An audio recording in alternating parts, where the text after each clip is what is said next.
안녕하십니까. 네오젠 과학전문학원에서 중3 과학을 담당하고 있는 이재용 강사입니다.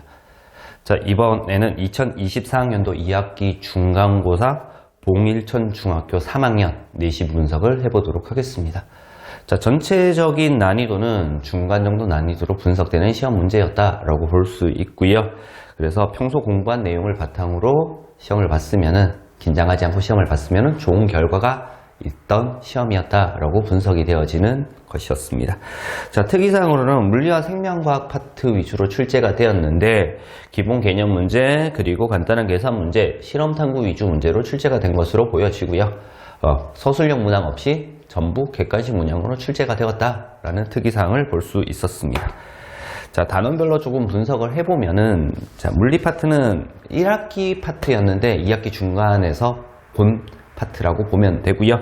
3단원 운동과 에너지 파트에서 전체 26문제 중에서 13문항이 출제가 되었다. 배점은 49점 정도. 자, 여기에서 조금 까다로운 문제가 한 2문제 정도 있었는데 학생들은 잘 푼 것으로 분석이 되고요. 그리고 생식과 유전, 5단원 생식과 유전 파트에서도 마찬가지 13문제, 배점은 51점이었는데 여기서는 조금 까다로운 문제가 한 3문제 정도가 출제가 되었다라고 보여지고 있습니다. 그래서 단원별로 보면은 일단 운동과 에너지 전체 단원에서 출제가 되었습니다. 운동에서도 출제가 되었고 에너지, 일과 에너지 파트에도 출제가 되었다. 보통 물리 문제는 조금 계산하는 문제에서 학생들이 많이 힘들어 했기 때문에 평소 그 위주로 공부를 시켰던 것이 이번 시험 결과에 좋은 결과가 나올 수 있는 계기가 되지 않았나, 그렇게 생각이 들고요.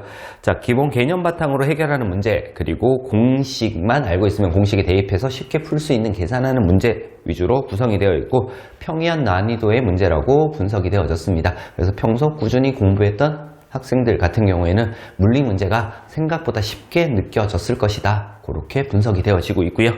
5단원 생식과 유전 중에서는 생식과 멘델의 유전 원리 부분에서 출제가 되었다. 사람의 유전 파트까지는 출제가 된 것은 아니고 멘델의 유전 파트까지만 출제가 되었다. 그래서 기말고사 때 사람의 유전이 나올 가능성이 높다라는 거 알고 있으면 좋을 것 같습니다.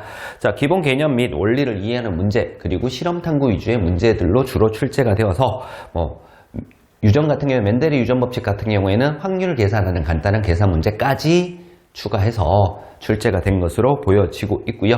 학생들이 연습을 되게 많이 했기 때문에 그렇게 어렵지 않게 해결할 수 있는 문제들이다라고 분석이 되어지고 있습니다.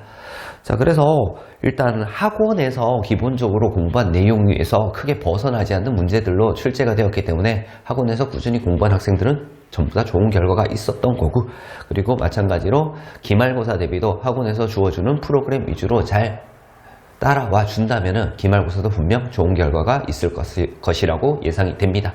자, 이상 2024학년도 2학기 중간고사 봉일청 중학교 3학년 내신 분석을 마치도록 하겠습니다.